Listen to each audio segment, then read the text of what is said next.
Okay, I'm not sure who still needs this wake-up call, but if you're thinking of some French craftsman wearing white gloves making your $3,500 purse by hand in a Parisian studio while drinking espresso and humming Edith Piaf, you've been fooled. That dream is over because Chinese manufacturers are currently allegedly ceasing to produce any Louis Vuitton products after LVMH sued them for disclosing the truth. Yes, the same individuals who sewed the bags are allegedly the ones who blew the whistle on the entire operation.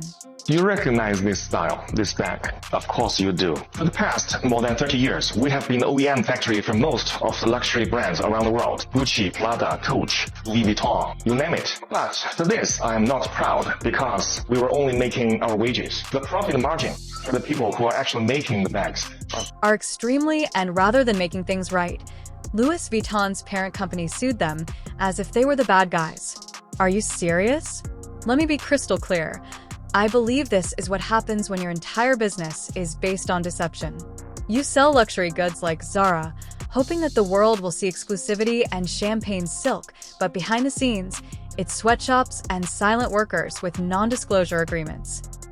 Most of them are made in China, and most of them are made in our factory.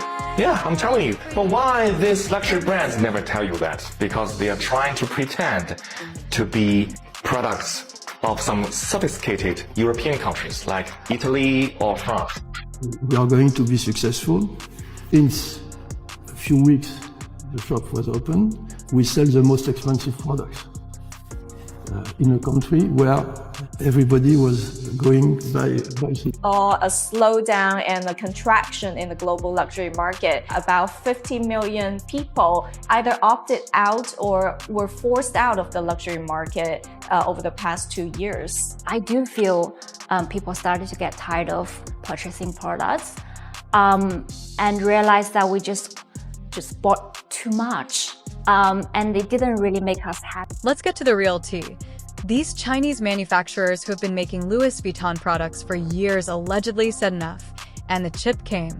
Now that the silence has been broken, the entire house of cards is trembling.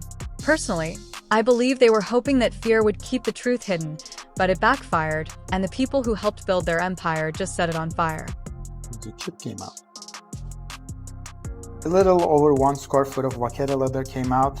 2 different finishes. The best vaqueta leathers in the market is $7, $8. At their level, let's give them $10. And you need 2 square foot. So $20 for the leather, $5 for the materials, inner linings, fabrics, authentication, chip, and $10 for the cost steel less than 60 euros to make a handbag that it sells for nearly 3,000 euros. That's what Italian authorities found out when they raided factories making products for Dior and other fashion brands like... Okay, let's go. Not only did they post videos and screenshots of factory invoices, but they also revealed pricing breakdowns and revealed that LV was allegedly paying less than $100 to make a bag that they were selling for $3,000. To make matters worse, they also revealed markups, margins, and the entire phony glam economy.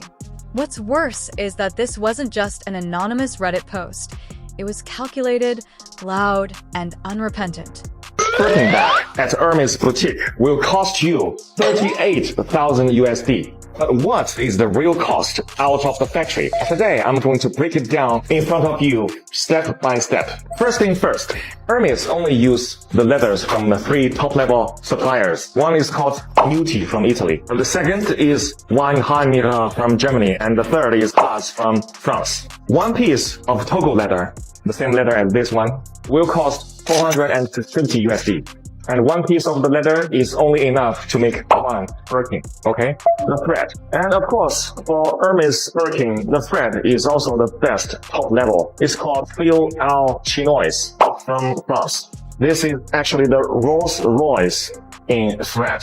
For each bag, the cost is 25 USD. And then the hardware. See, this hardware is called 316 hardware. It's also known as the ocean stainless steel because it can withstand the erosion of seawater. It's the best stainless steel. For one piece of bag, the hardware will cost 150 USD. The edge oil. This edge oil is imported from Italy. It's called heat seal edge oil. For each bag, it will cost 50 USD. The interior lining, it used lambskin imported from France. For each bag, the cost will be 100 USD. And also inside, there is a zipper from Riri brand. And the zipper for one bag is 10 USD. I believe they wanted to demonstrate to the world that the entire brand is a performance and an expensive costume. Rather than address any of this, LVMH did what corporate giants always do when cornered. They called in the lawyers and said, "You broke our confidentiality rules." Let's face it, though, those rules were probably created to protect lies rather than secrets, and now that the lies are out, there's no getting this back in the vault. This is where things get really crazy. The manufacturers allegedly responded to the lawsuit by completely stopping production, including not slowing down, not renegotiating, shutting off assembly lines, shutting off bulk orders, can-led factories, closing their doors, and saying, "You want, we're fine." And the Impact Instant stores couldn't restock, product launches got delayed, even the so-called exclusive clients couldn't get their hands on classic pieces.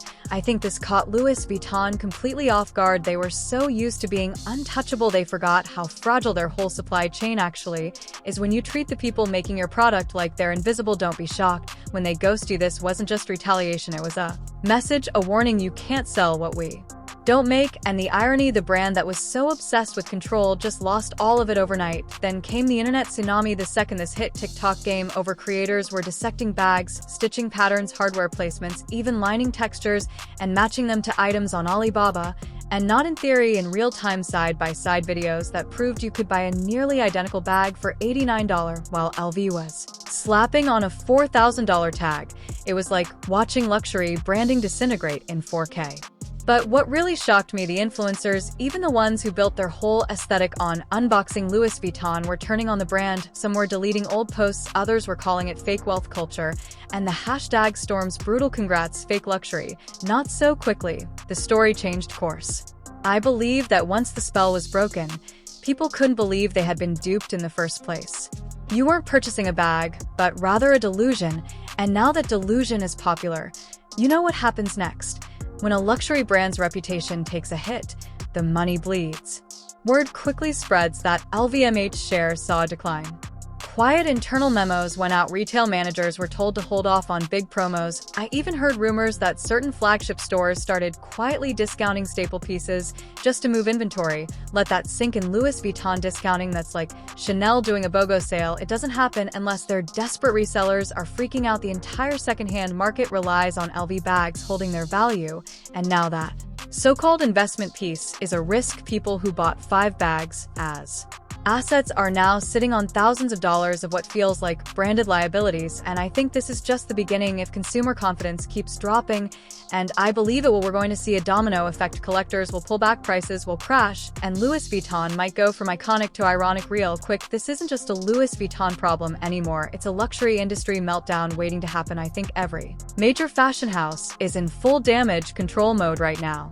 You think Dior is sleeping easy after this? You think Fendi isn't triple-checking every factory contract they've got? And don't even get me started on Balenciaga. After the PR disasters they've already had, they cannot afford another crack in the foundation. But guess what? The cracks are already there. If one group of factory workers can expose Louis Vuitton's entire operation and spark global outrage, since no one in the fashion industry wants to acknowledge that they are all mass-producing fake scarcity, slapping a logo on it, and pretending it's handcrafted art, I believe the other brands are afraid of what will happen next. I believe we are going to witness the biggest identity crisis the fashion industry has ever faced, and designer tape won't resolve this. So, what is Louis Vuitton's next brilliant move? Sue the exact individuals who have been producing their goods. I mean, you're suing the people who actually created your brand and expecting pity, but all you get is a PR disaster, because now, whenever LVMH files a lawsuit, more files are released, screenshots are taken, whistleblower films are made, and mayhem ensues. It's like they're trying to plug a volcano with a cork, and every time they tighten their grip, the leaks just multiply.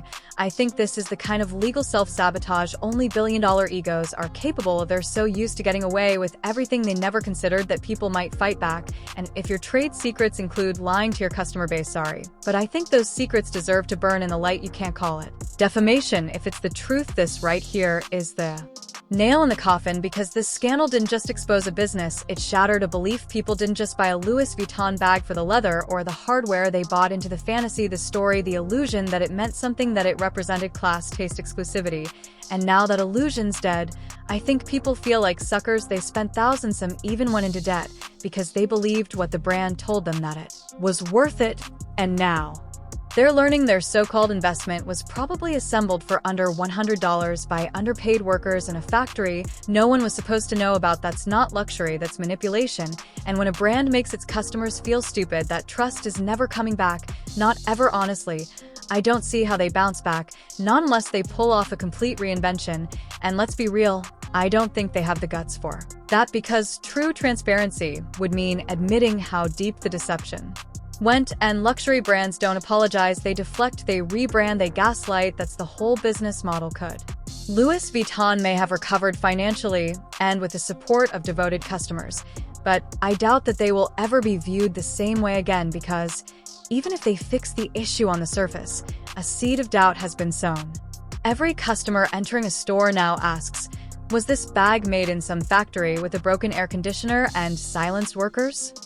That's not luxury, that's a scandal waiting to be memorialized in a Netflix docu-series. Let's call it what it is, the end of the illusion. For decades, luxury brands convinced us that price equals value, that exclusivity equals worth, that if you pay more you get more. But now we're learning that what you're really paying for is marketing hype, a fantasy designed in a boardroom and sold with fake scarcity and celebrity endorsements. I think people are waking up in waves. You don't need to spend $5,000 for a bag that costs $75 to make. You don't need to worship brands that look down on you while profiting off your loyalty. And you definitely don't need to wear a logo just to feel like you belong somewhere. That's over. The veil is lifting. And for once, I think the public might be ready to burn the whole illusion down and start fresh. And that silence, it's louder than any apology. I think they know they pushed a lie. Maybe they didn't realize it at the time, but now that the truth is out, they can't defend it, because they'd be defending exploitation, they'd be defending greed, and they know their audience isn't buying the BS anymore. The silence isn't strategy, it's surrender. And honestly, that's the real tea. When even the influencers walk away, you know the brand is toast. So here's my final take.